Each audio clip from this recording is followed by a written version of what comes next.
All right, is Antrim County with us? Let's see. Yes. All right, I hear Mr. Rosser. I don't see him. We have Ms. Hocking with us. And we also have Mr. How do you pronounce your last name, Sir? Ruff? It's pronounced roof, long U, silent E. Thank you, Mr. Ruff. This is Antrim County case 23-5213-FC. It's a time, date, and place set for a motion filed by the defense counsel to withdraw and appoint new counsel. Mr. Conley, are you the counsel? I am, Your Honor. All right, Mr. Conley's here in Grand Traverse County. If you'd like to go ahead and make your argument. Thank you, Your Honor. Mr. Ruff wrote a letter to Your Honor, I believe, beginning of November, last day of October, requesting new counsel. He indicated some concerns he had there about my representation. Subsequently, I filed a motion to withdraw, and he filed another letter most recently. And the most recent one has some kind of concerning allegations that he's allegedly working hand in hand with the prosecutor. There's clearly been a breakdown of the attorney-client relationship. So I'd ask that you consider granting the motion, as Mr. Ruff has requested it now twice in writing, and seems to think for some reason I'm not only that I don't have this interest in her, but that I'm against him. So I don't think that's a good relationship going forward, Your Honor. All right, to the defendant, do you have any additional argument to make on this matter? I'm having a hard time hearing, but I had hoped to have a discussion with you prior to getting to this point. But well, that's not how the system works, sir. We have these discussions in open court. There's no backroom discussions in the circuit court. So what I'd like you to do is, if you have any additional information you wish to provide, your attorney has already indicated that the relationship is broken down. I don't want you to talk specifically about your case, because anything that you say could be used against you. But if there's any additional information that you wish to provide to me, I'm glad to hear it.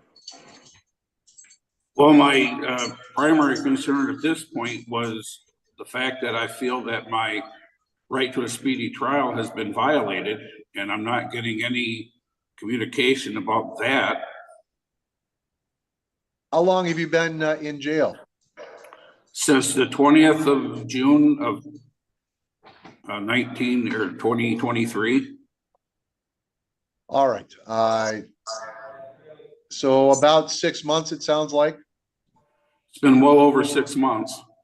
I Right, had a maybe specific 7. discussion with Mr. Connolly on or before the 15th of September, specifically discussing right to a speedy trial. I was at that time under the impression that a right to a speedy trial had to occur within 4 or 5 months of my arrest date. And he informed me that no, it was 6 months from the date of my arrest. All right. That's why on the 21st of December, I wrote a letter to you laying that all out. At that time, I was under the impression that it was 6 months from the date of my arrest. Earlier, the day that you received that letter, I received an email from an outside source who's been talking with attorney, and they told him specifically that no, I have to assert my right to a speedy trial, and then it has to occur within 100 days of that assertion.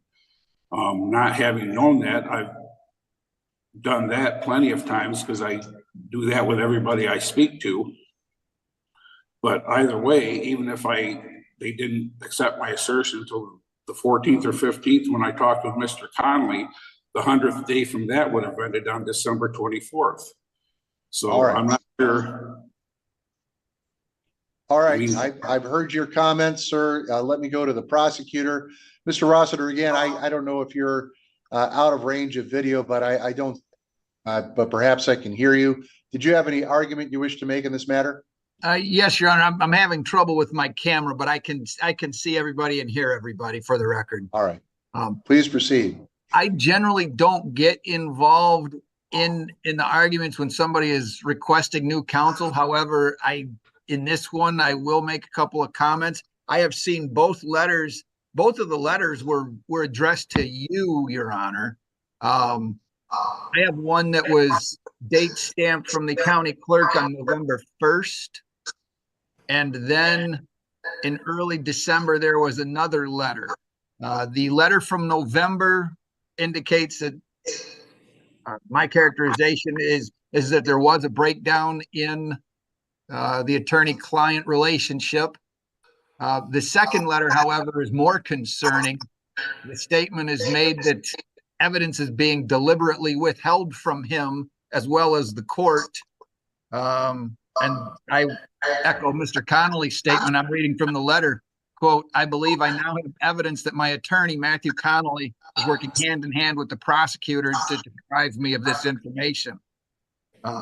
So that's an allegation that both the people and his attorney are trying to withhold information, which I believe is completely inaccurate. As far as the right to a speedy trial, the 6-month time frame, I know statutorily if somebody is in prison and there is a case pending, it needs to be brought within 180 days. That would be 6 months. Other than that, I don't believe there's a hard and fast date for a speedy trial.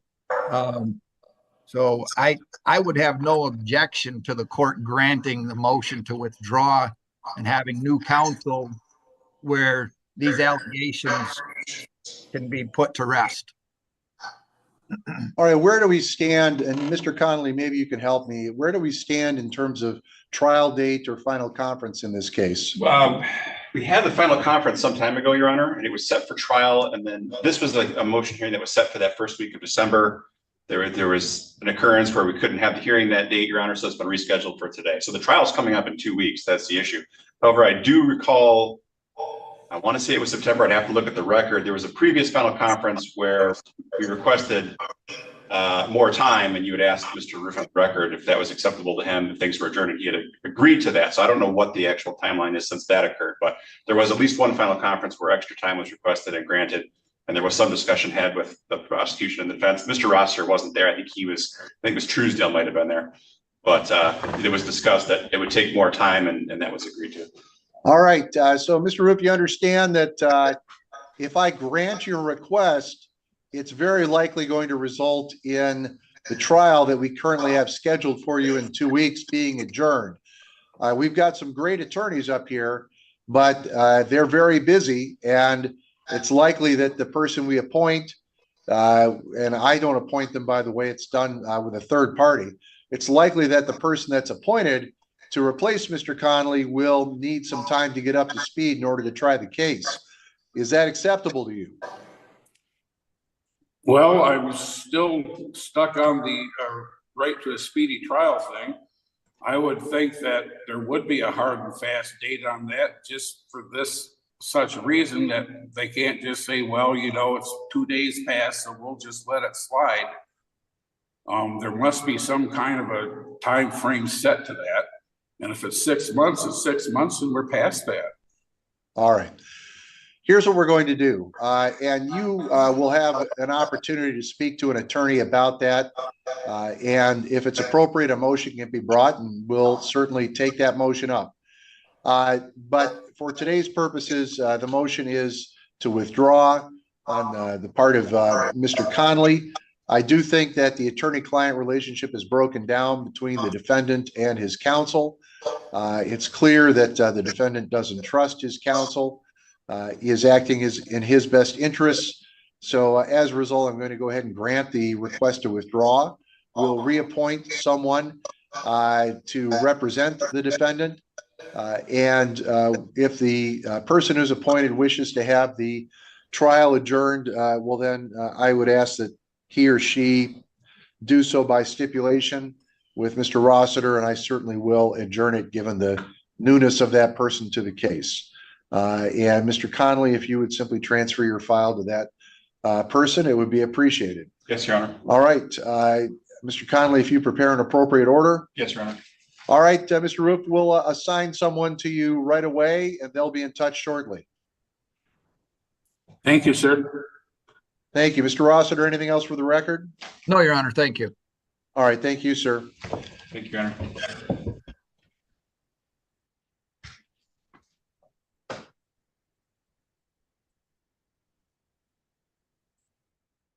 see, we took care of Austin Widener this morning. That's correct. So our next matter is at 3:30.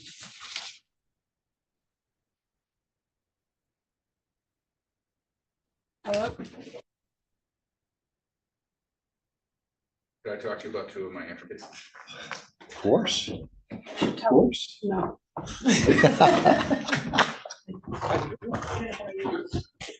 By the way, have you met Mr. Damon Herman? I have. He's been around for a little while. I've been calling him Mr. Damon all day.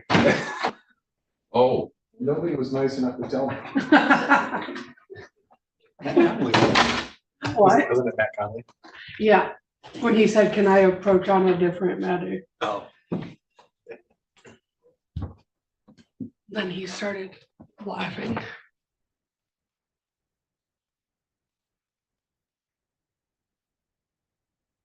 All right, we have Ms. Claxton with us. Is Joel Zrod with us? I called the jail. They're getting him on right now. Okay, thank you. Okay, you are Mr. Joel Zrod, is that correct? No, I'm Mr. Winfrey. I apologize. You're Mr. Kenneth Winfrey. Correct. We need Mr. Zrod. Okay, I'll go let them know. All right, thank you. We'll see you soon. Sounds good. All right, welcome, sir. You are Joel Zrod, is that right? Zrod, that's correct, sir. All right, Mr. Zrod. With us today, we have Ms. Claxton, we have Mr. Atwood, who is the prosecutor, and we are handling this matter by video conference in file 23-14753-FH. Your attorney has filed a motion for bond. I've had a chance to review it. Let's go ahead and hear from her. Ms. Claxton, as to bond. Thank you, Your Honor. As outlined in my motion, Mr. Zrod's bond was revoked at his preliminary examination after a violation of the contact order. It's my understanding that essentially the officers were going to serve the victim and found that the defendant and victim were together. This was not a situation where the victim called police to report this. I believe it was consensual contact. However, of course, Mr. Zrod knows better and knows that he shouldn't have been violating that no contact order. In my motion for bond, I outlined that Mr. Zrod is the sole supporter of his family, his wife and kids. He reports that he is in danger of losing his housing while being in jail. He does have 2 jobs available to him should he be released. Certainly the court could order him to wear a tether, which would keep him honest as far as where he is. And also, Mr. Zrod is on probation in another county, so he's being supervised.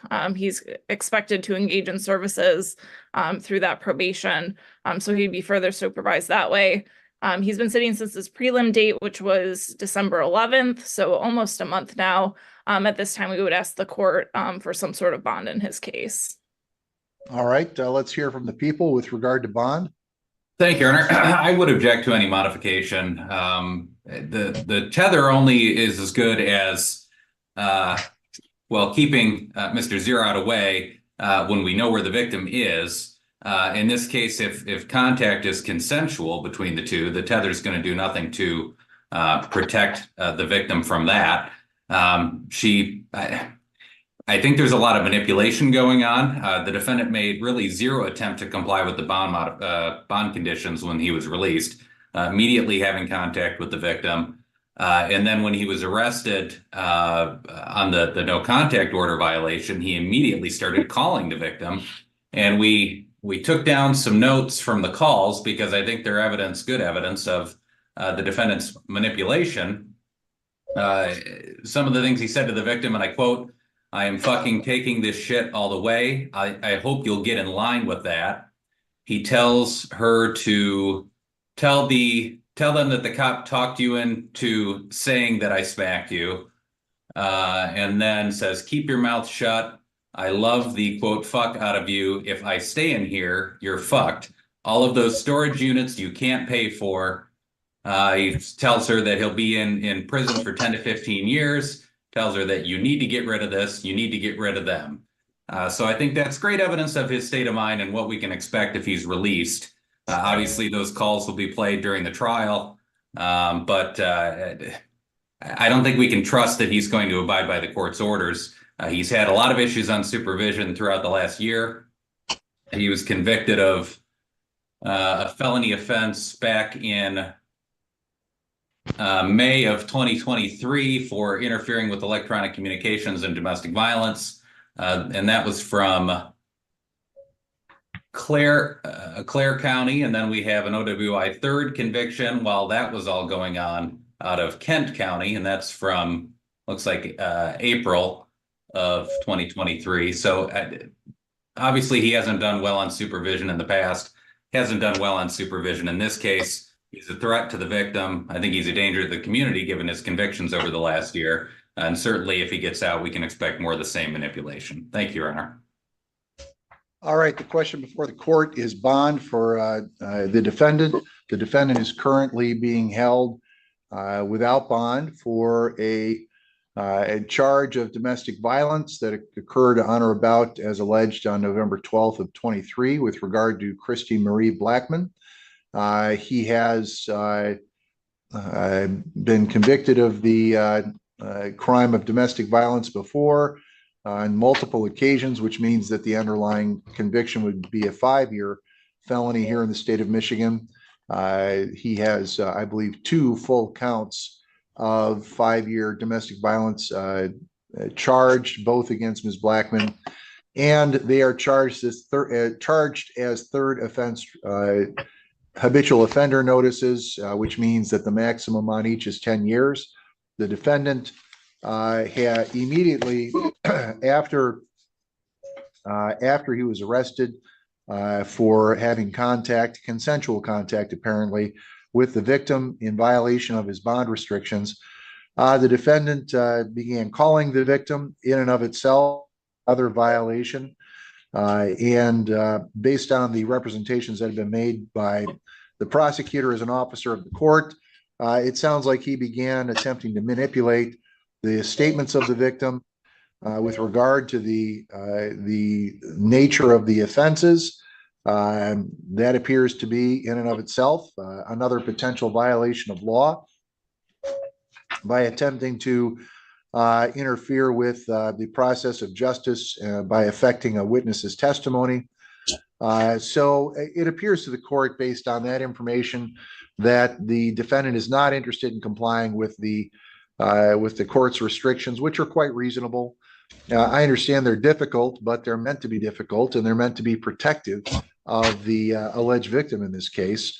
It doesn't appear to the court that the defendant is respecting that boundary, both before being arrested for contact and after.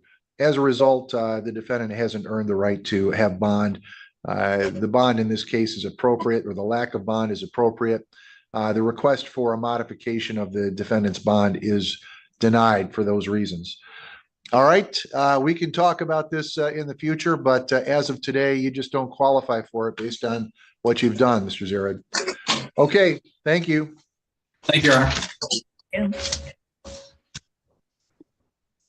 Okay, let's bring, let's see. Yeah, let's bring Mr. Winfrey back, please.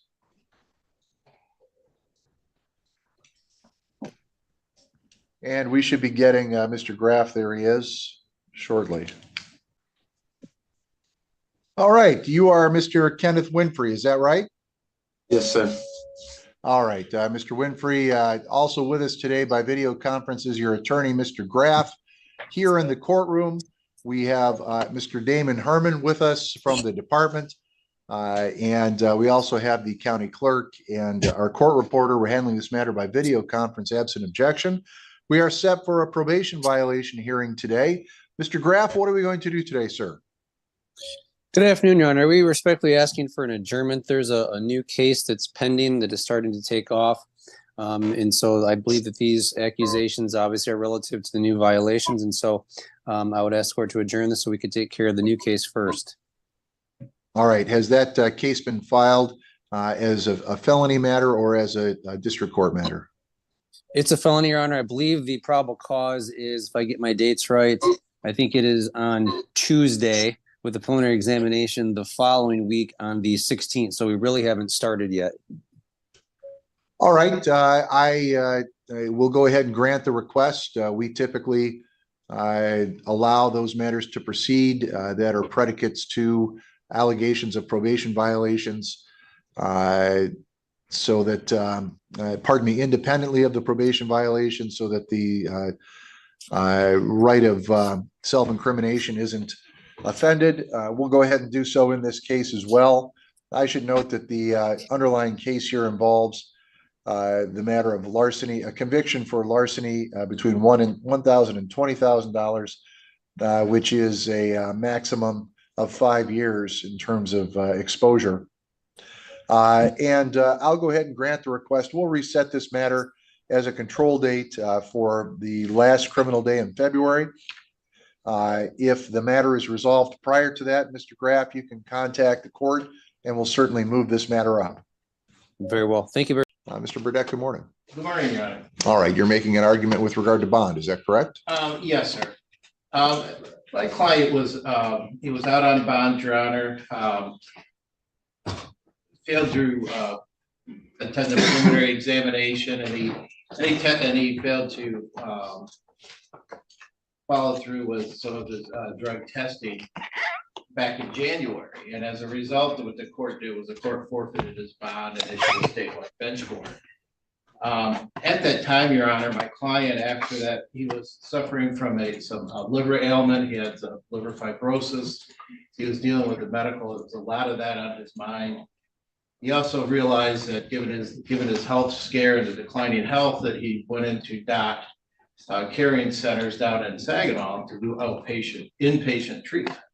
And he successfully completed that while he was out without bond at this point.